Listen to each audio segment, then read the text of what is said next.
توکل کیا ہے؟ توکل وہ ہے جب ہم دنیا کی ساری چیزوں کو چھوڑ کر یا دنیا پر بھروسہ کرنے کو چھوڑ کر ہم اللہ پہ بھروسہ کرنا شروع کرتے ہیں۔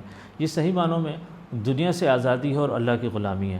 لیکن یہ توکل کو حضور صلی اللہ علیہ وآلہ وسلم نے اس طرح واضح کیا۔ حضور صلی اللہ علیہ وسلم فرماتے ہیں کہ توکل یہ ہے کہ تم اپنے اونٹ کو کھونٹے سے باندھو اور پھر اللہ پر توکل کرو کہ یہ اونٹ کھونٹا چھڑا کر بھاگے گا نہیں۔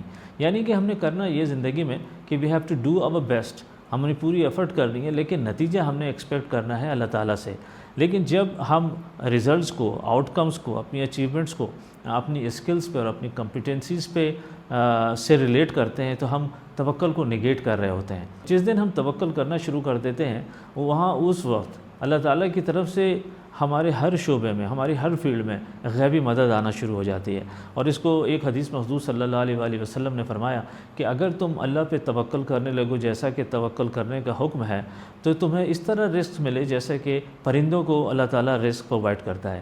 دیکھیں پرندے صبح اپنے گھونسلوں سے نکلتے ہیں رزق کی تلاش میں، انہیں یہ نہیں پتہ ہوتا کہ کہاں سے رزق ملے گا، نہ ہی ان کو کوئی رزق کے اسٹوریج کا انتظام ہوتا ہے ان کے پاس، لیکن پھر بھی وہ شام کو جب اپنے گھونسلے پہ پہنچتے ہیں تو وہ پیٹ بھر کر کھانا کھا چکے ہوتے ہیں۔